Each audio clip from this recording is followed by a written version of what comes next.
So guys, in this video, we will see how we can use .env and why the .env file is important in our project. So in our previous video, we connect MongoDB. So here it's our MongoDB connection string.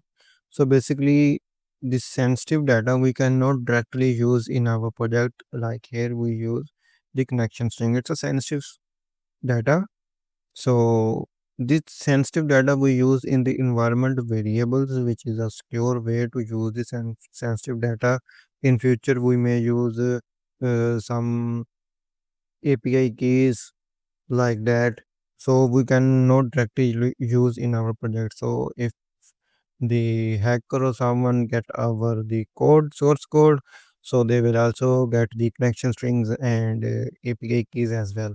So mostly we store the sensitive data in our .env. So in this lecture we will see how we can use and set up the .env file in our Node.js Express app and how to handle the environment variable. So first of all, we have to go to Node.js official website to see the documentation.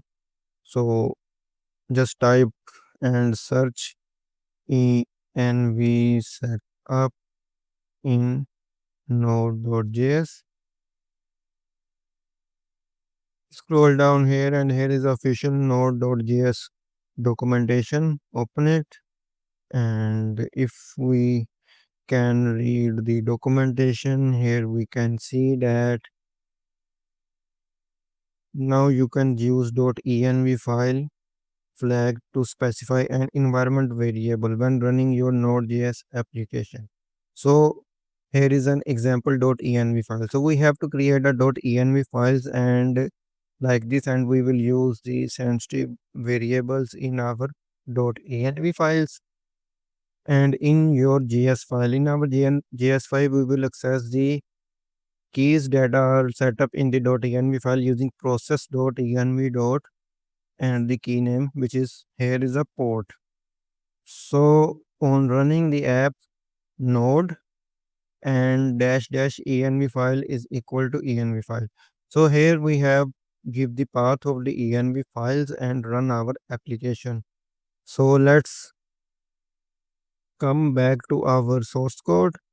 So first here we have to create a new file which we call .env. So here our env file, and we can use a variable. First go with the port equal to 3000. All right, like same as into the documentation. All right, and now we have to access here the port number. Here we are using directly port 3000. Let's create a variable. Sorry, const port is equal to process.env.port. All right, here is a port in capital letter, and we will use port instead of here 3000.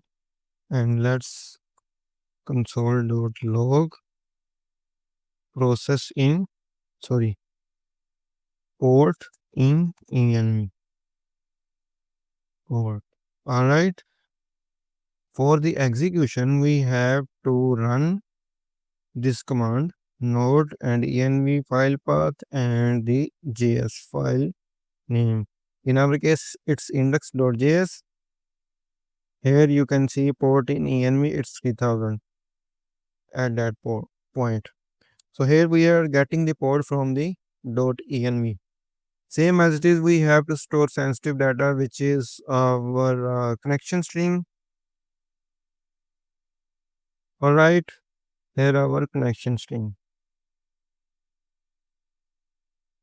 Copy the connection string, and in the port we have, let's say, MongoDB URI equal to this.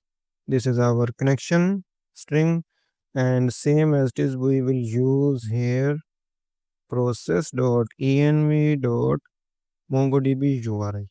All right, and Let's see if it's connected to DB or not. Here you can see it's successfully connected to database. Now let's set up the our start command in the package.json. Go to the package.json file and here we have a start. Currently it's simple node index.js. Replace it with this. Let's check by npm run start. So here you can see it's now start with npm run start. Our command is successfully set up. And the one thing that is very important in the case of .env, so we do not ever push your .env file on the git. So we have to add the .env file in our .gitignore file. So here it's our gitignore file. We have here node modules. You can see we have a changes in .env. So never ever upload your env file on the .git. So here you can see .env file is removed and our .gitignore file is updated. So now when we push the code on the git, there will be no sensitive data on our git. If we forget, like if we make the repo public and there is a sensitive data, then there is a chances of leakage of data, hacking, or our public will be available over internet. Our public API will be available on the internet. So this is it for now. In this video, we will learn about what is .env, how to set up .env, and read the official documentation of Node.js. Thanks for watching. See you in the next video.